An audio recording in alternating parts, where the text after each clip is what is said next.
101 Famous Poems.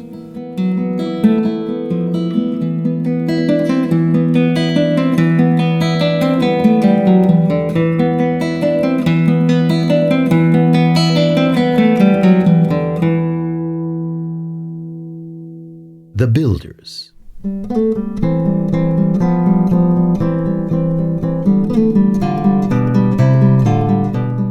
By Henry Wadsworth Longfellow.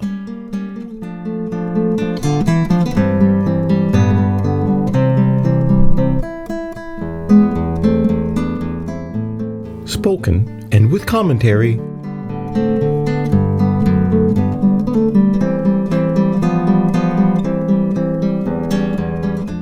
by E. T. Hansen.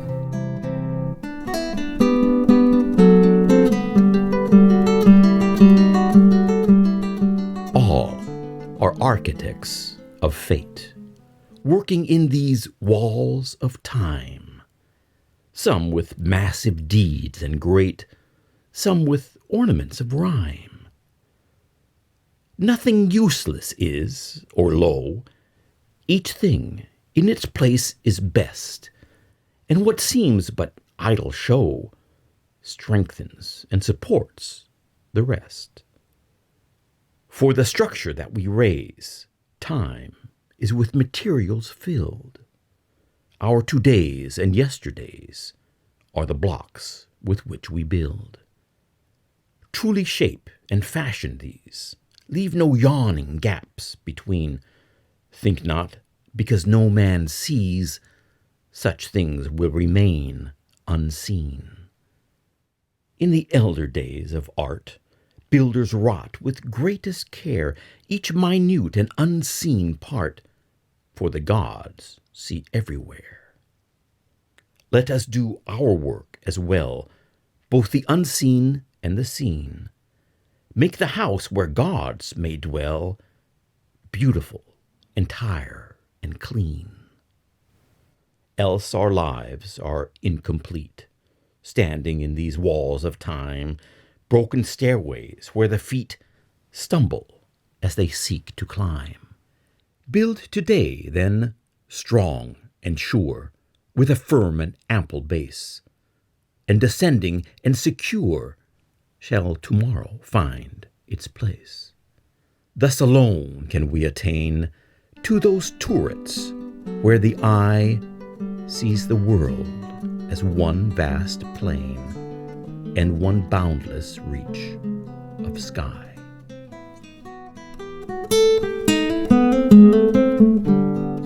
The Poet.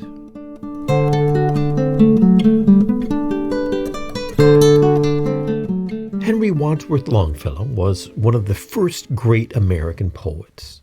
He was born in Portland, Maine, and studied at Bowdoin College, where he became a professor of languages and then accepted a professorship at Harvard. His first major poetry collections were Voices of the Night and Ballads and Other Poems, and he became so popular as a poet that he was able to retire from teaching and write full-time. His most famous poems include Paul Revere's Ride, The Song of Hiawatha, and Evangeline. He was the first American to translate Dante's Divine Comedy.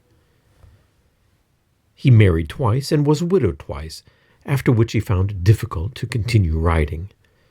He lived the final years of his life in a historic house in Cambridge, Massachusetts, where George Washington had his headquarters during the Revolutionary War.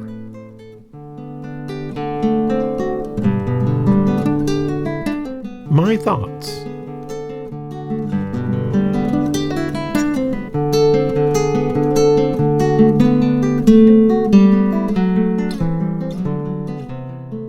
Life itself is a work of art, not something that happens by accident, but a thing you create with every decision you make, with every dream you follow, with every action you go through with. Life is not a series of events, but a house you are building, a statue you are hammering out of marble, a painting you are putting on a white canvas. We are not just holding on to life and hoping to survive the wild ride. We are the authors and creators of our lives, and we are each of us building our own masterpiece, even if we don't know it. I think the idea of self-creation is inherently American. Our forefathers came to America to find a new life, but they didn't so much seek a life that was already there. They came to a place where they were free enough to create a life according to their own ideas, basically out of nothing.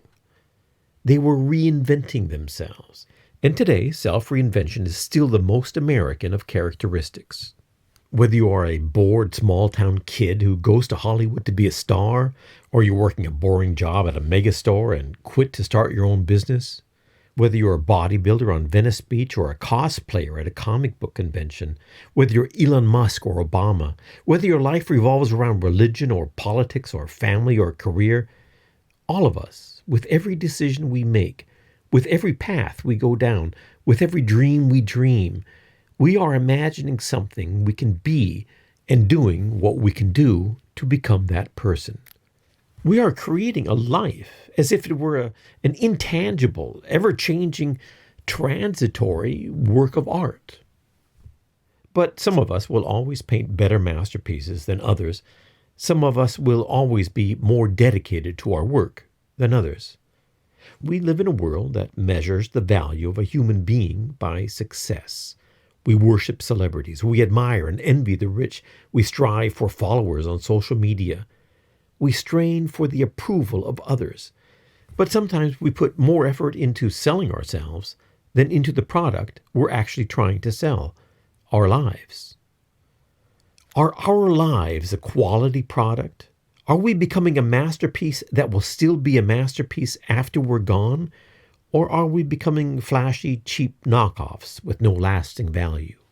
I love showmanship as much as the next guy and admire people who are successful, but I often find myself spending too much of my attention on the marketplace of popularity and not enough on the core structure and inner workings of my life, my purpose, my relationship to God or to the universe, my relationships to others, how I spend my time, and whether I spend it wisely, how I deal with the expectation of others, what I really want in life, who I really want to be. I too often find myself cobbling together a life that is flimsy and temporary, and I have to force myself to stop and think, am I using the best and most appropriate building materials? Am I paying enough attention to detail? Am I taking enough time to do it right? Am I focusing on what I really want my life to be? Or am I letting the superficial expectations and applause of others or of the latest trends influence what I do too much? To you, to us all, I wish that these lives we're building, these living masterpieces we're creating, will be such that we can look back on them in the end and say, even if no one else will ever witness this thing I have created, I like what I see.